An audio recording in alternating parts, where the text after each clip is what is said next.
আচ্ছা, আজকে আমরা একটা গুরুত্বপূর্ণ টিউটোরিয়াল দেখব। সেটা হচ্ছে আপনি কিভাবে ওয়েবসাইট থেকে অ্যাভেলেবেল টিউশনগুলো ফিল্টার করবেন। ঠিক আছে, আমরা পুরাতন সবগুলো টিউশন ডিলিট করে দিব। ওয়েবসাইটে অনলি লেটেস্ট 4-5 দিনের টিউশনগুলো থাকবে। আগের টিউশনগুলো যে গার্ডিয়ান 4-5 দিনও যে বাসায় টিচার দিতে পারি না, ওই গার্ডিয়ান টিচার নিয়ে ফেলছে কনফার্ম, কারণ গার্ডিয়ানরা এতদিন ওয়েট করে না। আচ্ছা, তাহলে আমরা প্রথমে যেটা করব, আমরা টিউশন অপশানে যাব। টিউশন অপশানে গিয়ে আমরা স্ট্যাটাসটা অ্যাভেলেবেল দিব। প্রথমে আমি দেখব কিভাবে আমরা অল টিউশন একসাথে ফিল্টার করব। ঠিক আছে, অল টিউশন কীভাবে একসাথে ফিল্টার করব। তাহলে প্রথমে আমরা হচ্ছে কী করলাম, স্ট্যাটাস অ্যাভেলেবল দিলাম, সিটি অল দিলাম, জেন্ডার অল দিলাম। সিটি আমরা অল না দিয়ে আমরা সিটিটা অল টাইম ঢাকা দিব। ঠিক আছে, তাহলে সিটি ঢাকা দিলাম। ঢাকা দেওয়ার পরে এখন হচ্ছে আমরা জেন্ডারটা অল দিব, কারণ আমরা চাচ্ছি অল টিউশন একসাথে ফিল্টার করব। ঠিক আছে, এখন তাহলে এই যে ফিল্টার বাটনে ক্লিক করব, শুধু স্ট্যাটাস অ্যাভেল দিলাম, সিটি ঢাকা দিলাম, এরপরে ফিল্টার করলাম।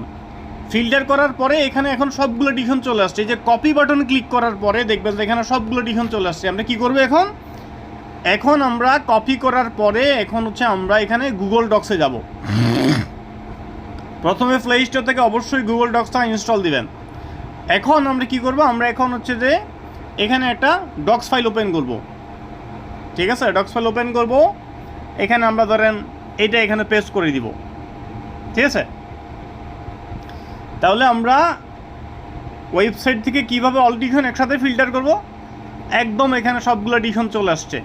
অল টিউশন এখানে একসাথে ফিল্টার হয়ে চলে আসছে। এখন আপনার কাজ কি, আমি আপনাকে দেখাচ্ছি। তাহলে আমরা এখন এখানে যে নাম্বারটা দেওয়া আছে, আমরা এখন এই নাম্বারটাকে চেঞ্জ করে দিব। ঠিক আছে, নাম্বারটা চেঞ্জ করব। কিভাবে নাম্বারটা চেঞ্জ করব, নাম্বারটা আমরা কপি করলাম।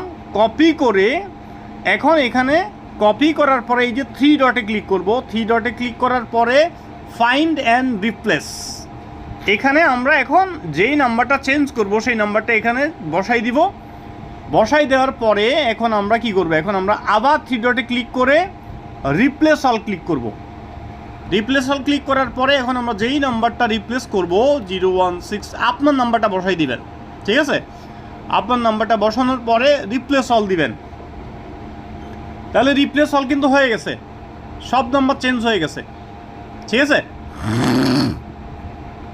সব নাম্বার চেঞ্জ হয়ে যাওয়ার পরে এখন আমরা কি করব, আমরা এই যে রেফারেন্স যে নামটা আছে, রেফারেন্স নামটা চেঞ্জ করে দিব।